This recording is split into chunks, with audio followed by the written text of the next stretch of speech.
This is Politics for Real. I'm Brianna Campbell, your host. So, prior to his February State of the Union address, President Donald Trump made consistent threats to declare a national emergency along the southern border with Mexico.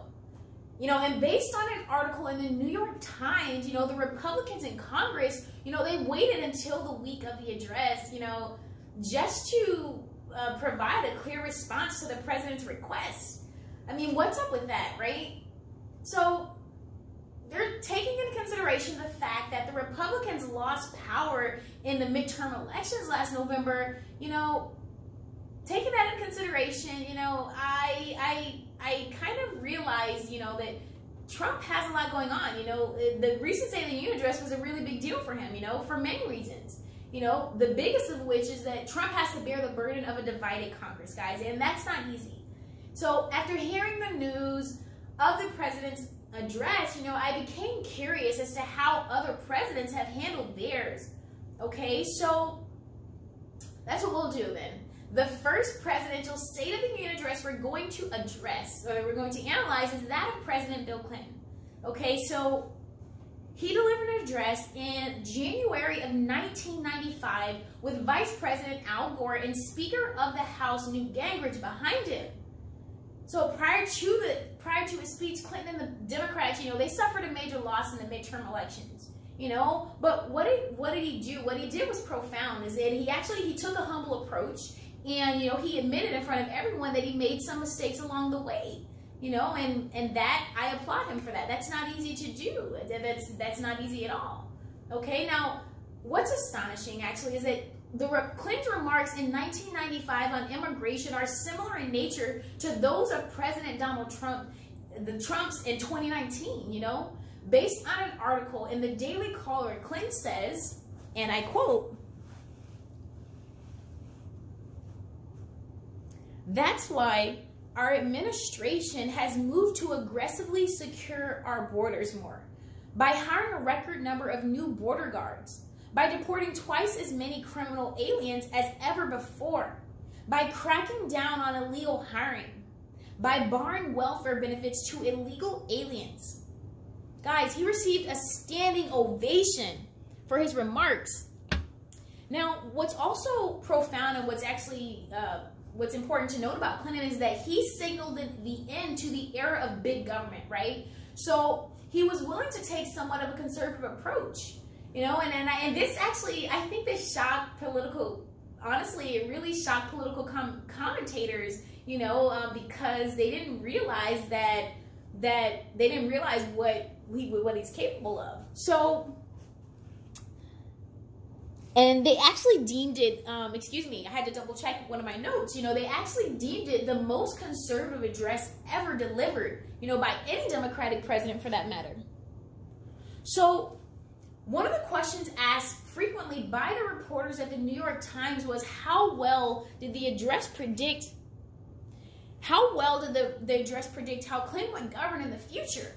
And that's a good question, because Bill Clinton, he adjusted his policies a bit, right? He adjusted a bit, but he was willing to pursue more centrist policies to kind of establish common ground, to collaborate with the Republicans, and honestly, good news. The good news is that this worked in the man's favor, because in 2 years, President Bill Clinton was reelected into office. Okay, so the next presidential State of the Union address we're going to reflect on is that of President George W. Bush. Now, he delivered an address in January of 2002 with Vice President Richard B. Cheney and Vice President, I believe it was Dennis Hastert behind him.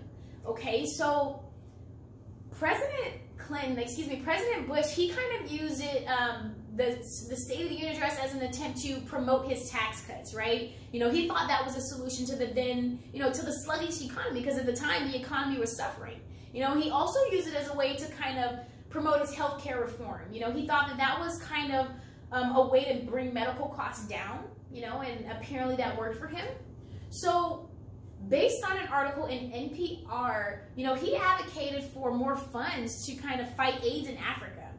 I applaud you for that, President Bush. And he also, He advocated for more fuel efficient cars, you know, federal subsidies to promote that. Okay.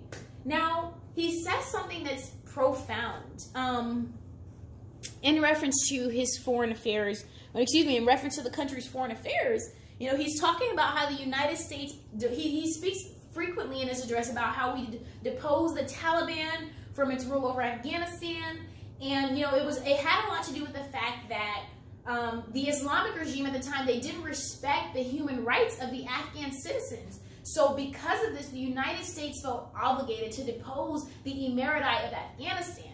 And Bush, and as a response to this, he says, and I quote, "In 4 short months, our nation has comforted the victims, begun to rebuild New York and the Pentagon, rallied a great coalition, captured, arrested, and rid the world of thousands of terrorists, destroyed Afghanistan's terrorist training camps, saved a people from starvation, and freed a country from brutal oppression." Okay, so enough said. The third presidential State of the Union we're going to reflect on is that of President Barack Obama. He delivered an address in January of 2011 at the United States Capitol with Vice President Joe Biden and I believe it was House Speaker John Boehner. Now,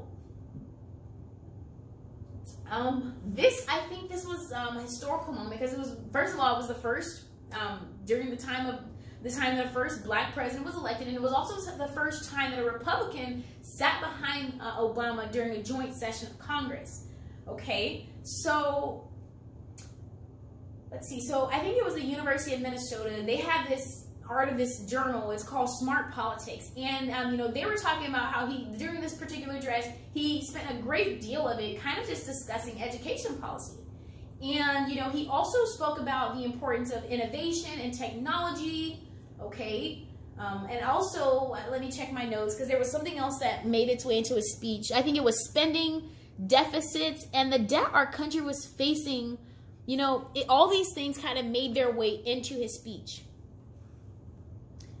And, you know, he was always kind of finding ways to reduce our spending, you know? Apparently, he was trying to reduce our spending that was by like $400 billion. And it had something to do with lowering the corporate tax rate. You know, that was something that President Obama advocated for. And we applaud him for this. Now, in reference to, based on an article in Slate magazine, President spoke about a major defense issue from a century before. It was known as Sputnik. And, you know, the reason why this was a big deal was because Sputnik was the first it was the world's first artificial satellite, and when the Soviet Union successfully launched that into space, I think it was in October of 1957, history changed, you know, for the better. So Obama, he really advocates for this, and he says that this is our generation's Sputnik moment. As a result, we need to fund a level of research and development we haven't seen since the height of the space race, with particularly strong investments in biomedicine, information technology, and clean energy technology. So we'll end with an analysis of President Trump's State of the Union address. Okay, so in his speech, guys, Trump talks about a lot of different things, and I don't want this video to be all about President Trump's address. That's why I try to find a way of kind of assimilating other presidential addresses into it. But he kind of took the bipartisanship and unity approach, right? He advocates for, you know, those two things, bipartisanship and unity, you know, but there's a lot that stands in the way of this. And if we're honest, we have to admit that, yes, this man has a lot that he's working against. He has a divided Congress. You know, take, for example, the party investigations. You know, that's obviously, that alone, you know, for anyone that's just interested in policy change, you should obviously know that, okay, this man has that standing in the way, you know, in terms of legislation. And not only that, but Donald Trump, you know, he's actually trying to work on, you know, prescription drugs. So he's actually making an attempt to improve the overall, you know, he's trying to better the lives of the American citizens. He's not all bad, Okay, he's trying to decrease the cost of prescription drugs, and you know, to hold him accountable. Apparently, there was a Medicare rule that was issued that would help keep drug costs down. You know, and it's a way of minimizing out-of-pocket payments, right? So, for example, pharmaceutical companies are being encouraged to pass discounts directly to the patients, you know, and in doing so, they're actually keeping the middleman out of the picture. So we have to, yes, we applaud him for that. We have to give him credit for that, you know. So he also, okay, so in reference to the president's foreign relations, you know, he announces his plans to meet for the second time with the North Korean leader, Kim Jong-un, in Vietnam to discuss nuclear weapons,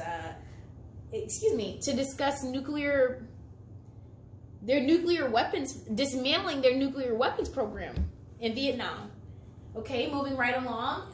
Guys, in the United Nations General Assembly meeting last year, socialism was among the many topics that was discussed by Trump, and it also made its way into the State of the Union address this year in February, because he made a kind of a big deal about that. And I think he actually directly addressed the socialists in Congress, you know, and they're obviously Democrats. You know, he addresses them, and, you know, he's obviously he's kind of against the idea of America as a socialist country. He just rejects that idea altogether, okay? So that's something that we have to discuss. I mean, we need to open up a debate about that. So I'm going to end, guys, with a quote by basically quoting the United States Constitution. In Article 2, Section 3 of the United States Constitution, the President of the United States is directed to give to the Congress information of the State of the Union and recommend for their consideration such measures as he shall judge necessary and expedient. So, what do you guys think about that? I mean, is that enough? Is the President of the United States well within his rights? And if so, is it something that we can revise? Are they saying enough? Are they addressing us properly? Yeah, millennials, this is the time I want to hear from you guys. Is it something that we're just kind of, is it something that we've kind of, we've advocated over the years, something that we've promoted, but is it really necessary? Okay, so I want to hear from you guys about this. This has been Politics for Real. Thank you guys so much for watching. I'm Brianna Campbell, your host. We'll see you next week.